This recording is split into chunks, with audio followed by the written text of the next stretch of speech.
പ്രിയമുള്ള സുഹൃത്തുക്കളെ, എല്ലാവർക്കും നമസ്കാരം. പുതിയൊരു വീഡിയോയിലേക്ക് സ്വാഗതം. വളരെ പ്രധാനപ്പെട്ട വാർത്താ അറിയിപ്പുകളാണ് ഇന്നത്തെ വീഡിയോയിലൂടെ ഷെയർ ചെയ്ത് തരുന്നത്. നമുക്കറിയാം, സാമൂഹ്യ സുരക്ഷാ ക്ഷേമ പെൻഷനുകൾ അത് മുൻപത്തേതിൽ നിന്ന് വ്യത്യസ്തമായിട്ട് സംസ്ഥാന സർക്കാർ കുറച്ച് ബുദ്ധിമുട്ടൊക്കെ ഉണ്ടാക്കി എങ്കിൽ പോലും ഇപ്പോൾ ഏകദേശം കറക്റ്റായിട്ട് പെൻഷൻ തുക വിതരണം ചെയ്തുകൊണ്ടിരിക്കുന്ന ഒരു സമയം കൂടിയാണ്. നമുക്കറിയാം, ക്ഷേമ പെൻഷൻ തുകയുടെ വിതരണവുമായി ബന്ധപ്പെട്ട് പലതരത്തിലുള്ള തടസ്സങ്ങൾ ഉണ്ടാവുകയും അതിനുശേഷം ബുദ്ധിമുട്ടുകളിലേക്ക് വരികയും ചെയ്യുന്ന സാഹചര്യങ്ങളൊക്കെ ഉണ്ടായി.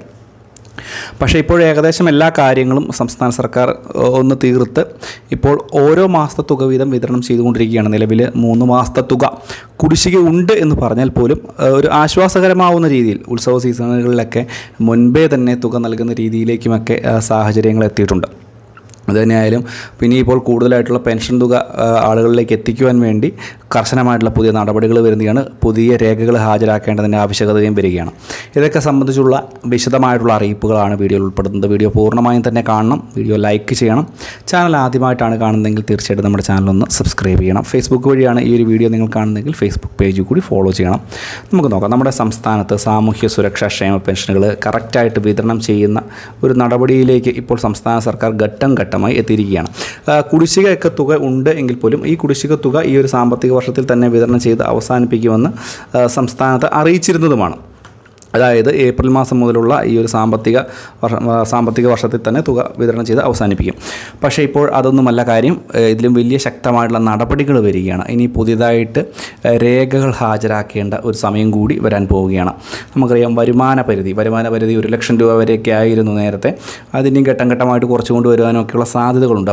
ഇപ്പോൾ പുതിയതായിട്ട് വരുമാന സർട്ടിഫിക്കറ്റ് ഹാജരാക്കേണ്ടതിൻ്റെ സമയം അടുത്ത് വന്നുകൊണ്ടിരിക്കുകയാണ്. ഇത് ഉടനെ തന്നെ സംസ്ഥാന സർക്കാരിൻ്റെ ഭാഗത്ത് നിന്ന് പ്രഖ്യാപനങ്ങളുണ്ടാവും. കൂടാതെ നിങ്ങളുടെ വീടുകളിലേക്ക് എത്തിയുള്ള പരിശോധന അതിപ്പോൾ മുറയ്ക്ക് തന്നെ നടക്കുന്നുണ്ട്. ഇത് കൂടാതെ തന്നെ 1-ൽ കൂടുതൽ വീടുകളൊക്കെയുള്ള ആളുകൾ ഈ ഒരു പെൻഷൻ വാങ്ങുന്നുണ്ട് എന്നുള്ളൊരു പരാതി സംസ്ഥാന സർക്കാരിൻ്റെ മുന്നിൽപ്പെട്ടിട്ടുണ്ട്. അതുപോലെ തന്നെ വീടുകളിൽ മറ്റേതെങ്കിലും ഉയർന്ന നിരത്തിലുള്ള സാമ്പത്തിക ഭദ്രതയുള്ള ആളുകൾ ഈ ഒരു പെൻഷൻ വാങ്ങുന്നു എന്നുള്ള നടപടിക്രമങ്ങളൊക്കെ ഉണ്ടായിട്ടുണ്ട്. അതിൻ്റെ ഒരു പരിശോധനയും ഇപ്പോൾ നടക്കുന്നുണ്ട്. ഇത് കൂടാതെ തന്നെ വിധവകളായിട്ടുള്ള ആളുകൾ പുനർവിവാഹം ചെയ്തിട്ടില്ല, അല്ലെങ്കിൽ അവിവാഹിതരായിട്ടുള്ള ആളുകൾ വിവാഹം കഴിച്ചിട്ടില്ല എന്ന് തെളിയിക്കുന്ന സാക്ഷ്യപത്രങ്ങളും ഇനിയിപ്പോൾ ഹാജരാക്കേണ്ടതിൻ്റെ ഒരു സമയം വന്നുകൊണ്ടിരിക്കുകയാണ്. ഇത് കൂടാതെ തന്നെ മസ്റ്ററിങ്, സാധാരണ പെൻഷൻ മസ്റ്ററിങ്, വാർഷിക മസ്റ്ററിങ് ഡിസംബർ മാസത്തിലേക്കാണ്. അതുകൂടാതെ തന്നെ എല്ലാ മാസവും 1 മുതൽ 20 വരെയുള്ള തീയതികൾ ഇതിനുള്ള സമയവും സംസ്ഥാന സർക്കാർ നൽകിയിട്ടുണ്ടായിരുന്നതാണ്. ഇതുകൂടാതെയാണ് ഇനി വാർഷിക മസ്റ്ററിങ് വരാൻ പോകുന്നത്.